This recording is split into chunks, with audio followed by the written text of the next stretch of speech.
We begin with the 81st running of the Indianapolis 500. Originally scheduled for Sunday, a heavy downpour postponed the race for only the 5th time in its history. On Monday, the skies temporarily cleared and the race finally got started. A strange day awaited the second consecutive capacity crowd at the Brickyard. Just as the field was about to take the green flag, the entire fifth row of Stephen Gregoire, Alfonso Giappone, and Kenny Breck were in the turn 4 wall. A replay courtesy of a fan shows that Gregoire, who was on the inside, made contact with Giappone and the two slid up into Breck. All three drivers were out of the race. While the cleanup was going on, Robbie Groff's car shut off on the backstretch. Moments later, Sam Schmidt, who had engine problems all month, lost his Blueprint Racing Aurora. 14 minutes after the crash, the field finally took the green flag and pole sitter Arie Luyendyk led them into the first turn.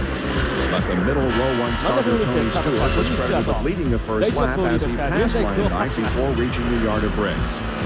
5 laps into the race, Blueprint's problems continued as Jim Guthrie's car began to overheat. Guthrie wasn't finished, but he did go 7 laps down. Amazingly, on lap 10, the third driver from the Blueprint stable suffered an engine problem as Claude Bourbonnet's smoking car brought out the race's first caution. Lap 15, the race was red flagged due to rain. Drivers and fans hoped the delay would be brief, but the rains never stopped, and for the second straight day, the race was postponed. Ladies and gentlemen, restart your engines. Those were the welcome words to the 29 race drivers and fans who trekked to the speedway for a third time. After 2 caution laps, the field took the green and Stewart retained his lead. Later that same lap, third place Robbie Gordon pulled over to the turn 3 pit entrance after a leak in his fuel bag set off a cockpit fire. Gordon rolled over in the grass trying to extinguish the invisible flame. He was able to walk away from the incident, but he did suffer first and second degree burns on both wrist, right hand, and thigh. The following restart was aborted when Steve Kinzer hit the back end of Eliseo Salazar, sending Salazar into the wall. Mark Dismore and Roberto Guerrero also crashed trying to avoid Salazar's car. Only Kinzer and Salazar were able to continue. On the restart, Stewart and Luyendyk were side by side entering turn 1 with Stewart eventually pulling away. As the race wore on, it became apparent that Luyendyk, Stewart, Buddy Basier, Scott Goodyear, and rookie Jeff Ward were the class of the field. The most serious incident in the afternoon occurred when Paul Durant and Billy Rowe made contact in turn 3. Both cars slammed the wall hard. Rowe was uninjured while Durant suffered a concussion and a broken pelvis. Ward had a 12-second lead late in the race and appeared headed for a major upset. But he didn't have enough fuel to finish and had to pit following a crash involving Kinzer and Lynn St. James. That gave the lead to Goodyear. Moments after the restart, his teammate Luyendyk passed him on the outside as the two entered turn 3. At the end of lap 198, Stewart hit the turn 4 wall and brought out the caution. Everyone assumed that the next time by, the field would get the white and yellow flags. They assumed wrong as Luyendyk and Goodyear drifted into high gear for a 1-lap shootout. Arie held on to the lead and took the checkered 4700th of a second ahead of Goodyear to claim his second Indy 500 win. Ward finished third to earn Rookie of the Year honors, while defending race champ Basier finished ahead of Stewart. Tuesday was truly a banner day for Arie Luyendyk and Treadway Racing. Arie's earnings exceeded $1.5 million. He becomes the 15th multiple winner of the Indy 500, and his 1-2 finish with Goodyear marks the first time that teammates have claimed the top 2 spots since 1962.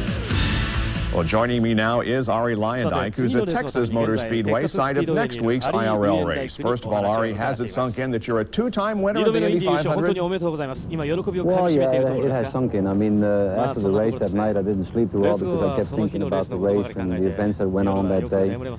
You know, I had so many chances of not winning it because of what happened during the race, and the fact that it came out that way was just really exciting. It was such a competitive race, and for me to come out on top was really gratifying.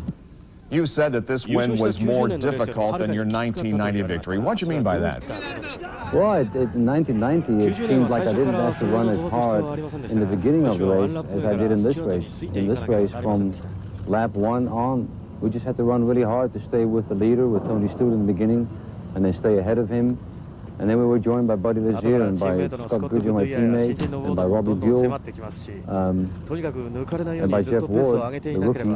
You know, we had to run really hard to stay ahead of these guys and beat them. So all day long, I had to run as hard as I could.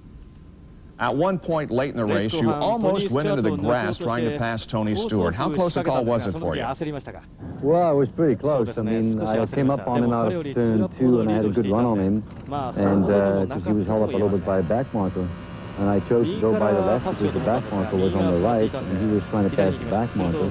And as I moved over to the left, Tony just squeezed me over, and instead of hitting him, I had to run into the grass. So I was just kind of hobbling through the grass for a little bit, and it was an anxious moment. Said a few unpleasant words towards Tony, and then kept on going. Describe your final pass for the lead. Well, that was just, I couldn't believe that it actually happened, and I was able to pull it off. But I had such a good run coming off of turn 2 behind Scott after that restart, that I came off that corner with such tremendous speed.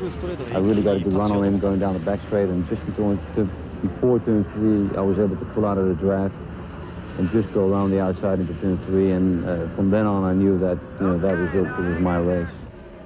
Ari, we've heard hints that you may be considering retirement. Are there any truths to those rumors? There were some hints towards that, and I think my wife wants me to retire, but I said, well, I might have said it, but I was lying at the time, so I won't be retiring. Well, congratulations on your win, and good luck at Texas next week. All right, thank you. Coming up, Jeff Gordon wins the rain-delayed Coca-Cola 600.